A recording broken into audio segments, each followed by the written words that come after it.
Welcome to Agranac Studios. I'm DM Wisdom. Today we're going to do a public service announcement for new DMs, and maybe even a reminder for some of you old grognards. We're going to take a look at the foreword from the Advanced Dungeons & Dragons 2nd Edition Dungeon Master Guide. Let's take a look. Let's jump right into it. Foreword. A foreword is normally the place where the author of a book expresses thanks and gratitude. I'm not going to do that here. It's not that everyone involved doesn't deserve congratulations and praise. It's just that I already said all those things in the foreword to the AD&D 2nd Edition Player's Handbook. Everything I said there is true for this book too. On to other things. Let's assume that since you're reading this, you are, or plan to be, a dungeon master. By now, you should be familiar with the rules of the Player's Handbook. You've probably already noticed things you like or things you would have done differently. If you have, congratulations. You've got the spirit every dungeon master needs: curiosity and the desire to make changes. To do things differently because your idea is better than the other guys. These are the most important things a dungeon master needs. As you go through this rulebook, I encourage you to continue to make these choices. Let's pause for a moment. There is a stark contrast that's happening within the world and the community, rather, of Dungeons & Dragons, specifically with 5th edition. It's as if the official rules are actually the Dungeon Master, and anyone who's playing the role of the Dungeon Master is some sort of surrogate storyteller, and that's it. Where in these earlier editions of Dungeons & Dragons, the ball completely and unequivocally was in the court of the Dungeon Master. I remember playing back in the 80s and early 90s, and if you were a player, but also a dungeon master, but a player in somebody else's game, that sometimes you would have a meeting with them before you would even play or submit to them to find out what tweaks or what spin they had on the game itself, to see if you wanted to actually play under their leadership.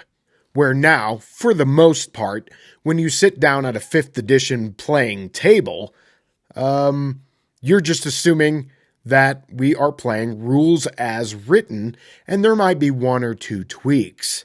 Not so back in the day. Within the spirit of the game, the Dungeon Master's rules are law. Period. Their table belongs to them, no matter where they're at. And the players are coming and submitting to that person's rule. If that dungeon master is shit, then guess what? People won't show up to their game. So there is a pressure to be good at what you're doing and to have judicious homebrew rules if you're using homebrew. Back to the forward. Choice is what the AD&D 2nd Edition game is all about. We've tried to offer you what we think are the best choices for your AD&D campaign, but each of us has different likes and dislikes. The game that I enjoy may be quite different from your own campaign, but it is not for me to say what is right or wrong for your game. True, I and everyone working on the AD&D 2nd Edition game have had to make fundamental decisions, but we've tried to avoid being dogmatic and inflexible. The AD&D game is yours. It's mine. It's every player's game. To me, this is a completely different frame of mind than 5th edition. But for you new dungeon masters out there, and you old ones, this is your game. Your table is your table. Take ownership of it. So, is there an official AD&D game? Yes, but only when there needs to be. Although I don't have a crystal ball, it's likely that tournaments and other official events will use all of the core rules in these books. Optional rules may or may not be used, but it's fair to say that all players need to know about them, even if they don't have them memorized. The Player's Handbook and the Dungeon Master Guide give you what you're expected to know. But that doesn't mean the game begins and ends there.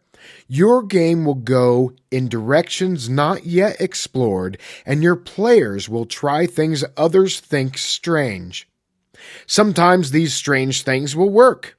Sometimes they won't. Just accept this, be ready for it, and enjoy it. Those are some of the best words of advice ever that you can have in regards to being a dungeon master. Everyone's table's going to be different, and expect the unexpected. Take the time to have fun with the AD&D rules. Add, create, expand, and extrapolate. Don't just let the game sit there, and don't become a rules lawyer worrying about each piddly little detail. If you can't figure out the answer, make it up. I absolutely love the emphasis here. This is what a dungeon master does. Make it up. If you don't have the answer, make sure that the game continues to roll forward. And whatever you do, don't fall into the trap of believing these rules are complete. They are not. You cannot sit back and let the rulebook do everything for you. Take the time and effort to become not just a good DM, but a brilliant one. Those are some heavy words. And there was kind of a brevity here, a weight to what was being said. And as dungeon masters stepped up to the call, there was a responsibility to be brilliant. Not an iron fist, but brilliant.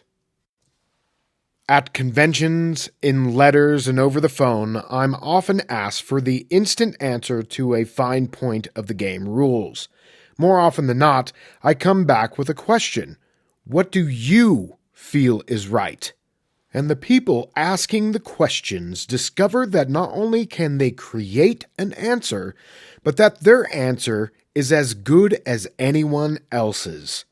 The rules are only guidelines. You should paste a picture of Captain Barbossa inside of your DM notebook. Because it's true. These rules are guidelines. They are not law. You, Dungeon Master, your word at your table is law. You don't need to be a dick. You don't need to be mean.